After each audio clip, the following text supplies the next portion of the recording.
You ever have a line from a movie that just sticks with you?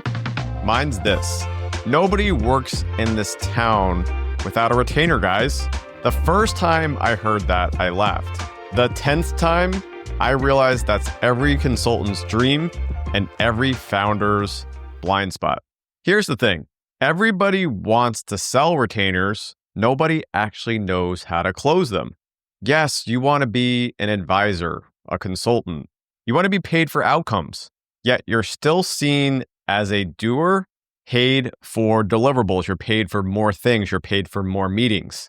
Now, if you ever have tried to sell a retainer, you probably also realize the moment you say the word, the moment you tell a prospect you're selling them one, you're not closing that deal. Now, when I work with clients, this is one of the big parts where I get pushback. Like you, they want to be positioned as an advisor. They want to be paid for their expertise, not for more things. And they also want to fix that lumpy income where they have these mega months followed by drips and drabs, especially during summer times and holidays. They don't want to be feeling the stress of no new projects, no revenue coming in during those times where, frankly, we want to just enjoy ourselves more. So yes, you want that predictable revenue, but the minute that you get in front of prospects, just like my clients, you also start saying things like the deliverables include, thinking that the project scope looks like, or how about this one? Sure, happy to start with an hourly rate. And that is actually the reason why you never give yourself a chance to sell retainers. Now, if I didn't personally close millions of dollars in retainers inside one of the toughest industries for it, I wouldn't feel so passionate and so justified in defending this position and helping people sell more retainers. When I ran my software app agency and previously many other agencies before that, the industry worshipped one thing: billable hours. Everybody wants to know how many hours, what rate, which role, where are they based, so on and so forth. So when I would say we don't sell hours and we don't publish a rate card, you could hear the proverbial record scratch. Now, I'm not going to say this was easy. I had to position myself as an option that didn't include hours, didn't sell projects or deliverables or what I even call widgets. I did have to teach my prospects a new language. And I promise you that it also didn't include this one word we've been talking about, which is retainer. Now, in episode 11, I had a conversation around what makes one-person business way easier. And it really did circle around the fact that when you are seen as a doer, an order taker, and really someone that just does more, better, and faster, that is precisely why you can't sell retainers. Doers make more when they do more. Advisors, even if you actually have an output, are paid for the outcome, and prospects in those situations are not going to ask you about the way that you bill them. I talk about it this way. If you go into a doctor's office, you can't pay in pennies. So when you are positioned properly, when you are someone who's the only option that someone believes can get them to the goal that they have, I call it the big win, then frankly, they don't really care how you bill them. They just want the thing that they believe that you can do better than everyone else on the planet. So again, it doesn't matter if you actually are an advisor and only providing advice. Obviously, that's the gold standard.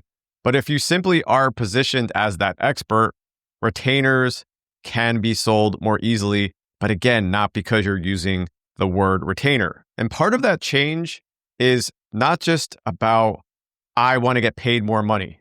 I know that through the conversations that you have with me, I'm helping educate you as a founder, as an agency owner, as a consultant. But it's not like I don't care about the customer, the client that you serve. It's not like we're trying to extort people, as in the movie scene that I referenced about retainers. Your goal is to show why the model that you have is actually more fair for both sides. You absolutely are going to protect them from open-ended invoices, but you also want protection from endless change orders and requests and things that are out of scope. So I understand that it's a challenge, especially if you've been doing your business for more than a minute, to shift away from, well, I know if I add all these things, I'm going to get paid a lot more money. I've talked about this again in other conversations where you have to be willing to stop that. We're addicted to getting paid more. You have to walk away from the bad money. Talking with a client a couple of weeks ago who just got a really nice retainer. They're getting paid 15 to 20K a month, but they're also getting stuck in meetings. They're also being seen as embedded within the team. They're also being seen as someone who has to do more things to get paid all of that money. And my advice to them was to walk away from that. And the problem started in the sales process itself. Once those deals are closed, you are stuck in delivery hell. So let me give you an example, and it's really one of my favorite moments in my illustrious consulting career. I was pitching a scientific data company, had all the heavy hitters in the room. Like many complex deals, we had an internal champion. They believed in us. They wanted us. But some people loved us and others had their own favorites. So a week later, I'm waiting to get an update on how the pitch went when I get copied on an email I'm not supposed to see. Subject line, something to the effect of decision update. And the body had text that went like this. I get why Ken's approach and model aren't something we've seen before, but it makes a lot of sense. Now, this was their managing director, not my contact, who is lobbying for us using my talking points. That's when you know that you are not being seen as a doer. Even though in that case, again, that we actually produced outputs, we were building apps, we were doing designs, we were seen as the go-to option in the market.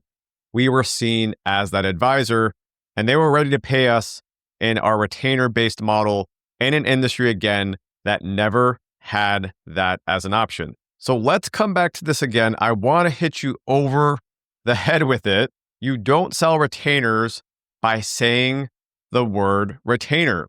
You earn them by shifting how you sell. And then, yes, this goes back into how we have our offers set up, which is informed by who we're going after, which is informed by our differentiation, which is informed by how deep we're targeting them. And if you haven't done all those things, it's really hard to sell a retainer-based model where you are building recurring revenue and you're getting paid at a premium compared to everybody else on the market. And you know this, which is why you're listening to these conversations. Projects end, but retainers compound. Every month you stay in project mode, in doer mode, you reset your revenue to zero. But once you learn how to be retained for outcomes instead of output, you'll understand why I still think about that movie line. And I talk about it here and with my clients that nobody works in this town without a retainer, guys. Retainer. I know no one else is doing a conversation and a podcast sign off like that. So I hope you got a laugh on that. I'm leaving it in. But what I don't want you to laugh at is if you still think it is laughable to try to sell and close retainers and you keep getting stuck in deliverables. I solve this every single week for consultants and founders like you. I've been doing it myself for years, for decades, really. So if you want help with that, send me a DM or a connection request on LinkedIn with the word retainer.